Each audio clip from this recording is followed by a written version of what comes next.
The poor secular people dress according to their inner state. Geronda, give me a blessing. I pray for you to become a spiritual clown like Saint Isidora, the fool for Christ's sake, and acquire the good kind of hypocrisy. You see, the poor secular people celebrate their hypocrisy every day and dress according to their inner state. In the old days, people would dress in costumes so as to look like a different person, but they did this just once a year, when a carnival time came, just before Great Lent. Nowadays, most people wear some kind of costume all the time. It's a daily spectacle. People dress as their minds tell them. They have become truly strange, gone crazy. Only a few men, women, and children have a modest and decent appearance. Women especially are in the worst shape. Today, on my way to town, I saw a woman with a very wide ribbon, like a bandage, around her head. Very tall boots and a short dress. This is the latest fashion, someone explained. Some women wear shoes with heels that are so thin that one misstep will send them to the orthopedic surgeon. As for their hair, don't even ask. Another woman, may God forgive me, I don't even know if she was human. She had this wild face, with glaring red eyes and a cigarette hanging from her mouth, while puffing smoke in and out. These days, many say that they make it a rule not to smoke at home if they have children. That's good, but in the meantime so many children are born like smoked herrings.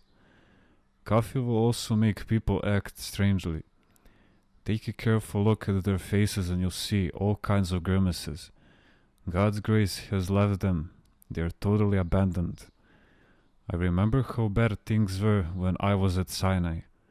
The sight of the female tourists visiting the monastery would give me such pain. They looked awful.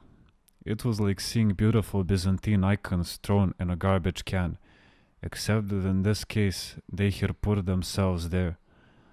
Once I saw a woman wearing something like a cape, and I said to myself, thank God, here's one who is wearing something decent, whatever it may be.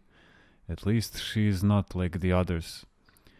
But when she turned around, I realized it was all open in the front. What is this world coming to? Once they sent me a picture of a bride and asked me to pray that her marriage would be a good one. She was wearing this awful wedding gown. This kind of gown shows no reverence for the mystery of marriage or for the sanctity of the church. These supposedly spiritual people don't think twice about what they put on. What are those who are not spiritual supposed to do? That is why I am saying that if monasteries do not hold the line, no one else will put the brakes on people. They are out of control. In the old days, when we had so many fools for Christ, the insane were few in number. Perhaps we should pray for them, the fools for Christ, to heal today's natural fools and give us holy fools for Christ. At any rate, today one can hear and see the strangest things. Someone told me, and I crossed myself when I heard it, that the fashion these days is to wear torn and patched clothes.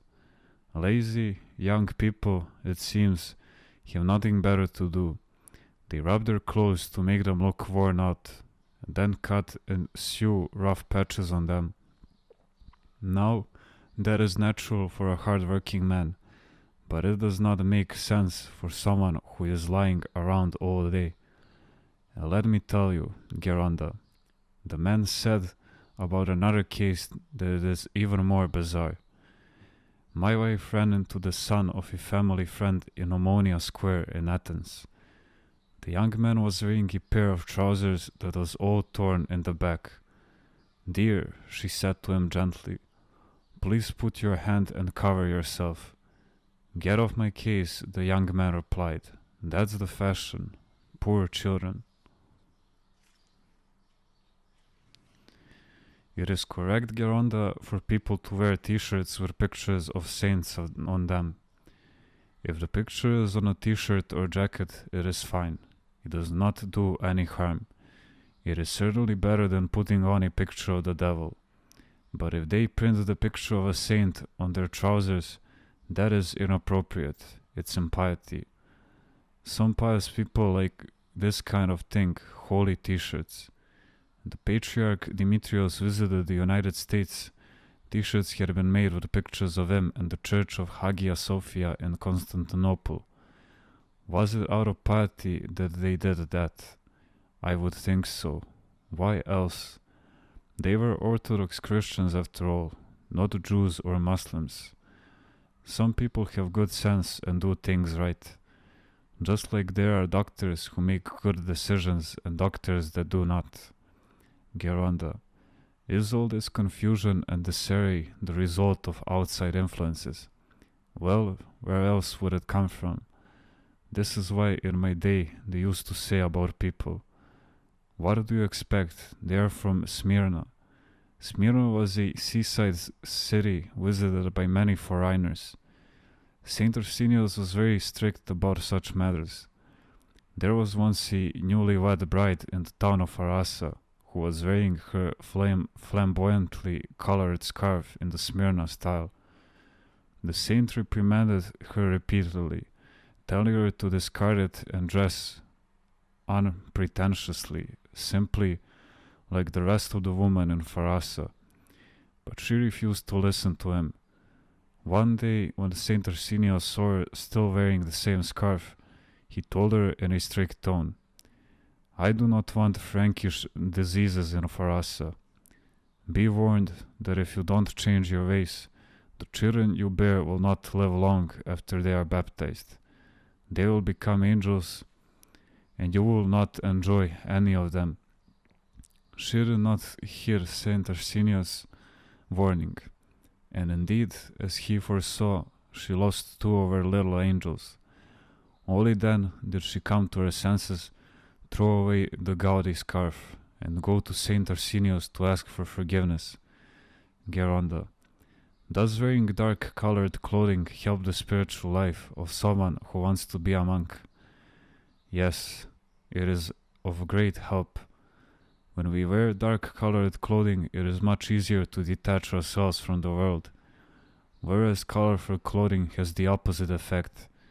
If a future monastic were to say, I will wait and put on black clothes when I enter to the monastery, or I will wait and observe the monastic rule when I get there, he won't amount to much.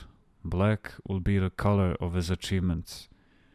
A person who, while living in the world, gladly adopts the monastic rule and desires it with all his heart, will surely experience spiritual joy, both while still in the world and later, when he becomes a monk. He will ascend the rungs of the spiritual ladder faster than most. Sometimes, Geronda, young people who are pious and dress decently meet great opposition from adults. If they have faith and dress this way because their hearts tell them, then even their elders are put in their proper place. I knew a girl who wore black clothes with long sleeves down to her wrists. That's how pious she was.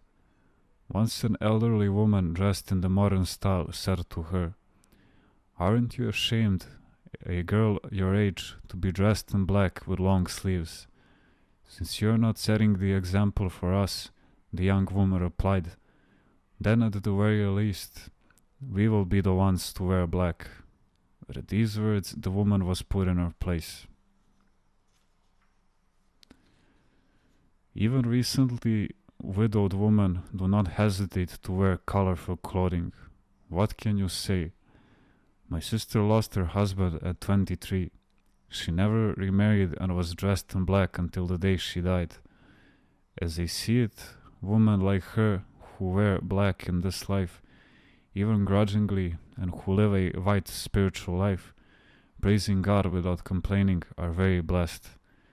They are more blessed than those poor souls who wear colorful clothing and lead a colorful life.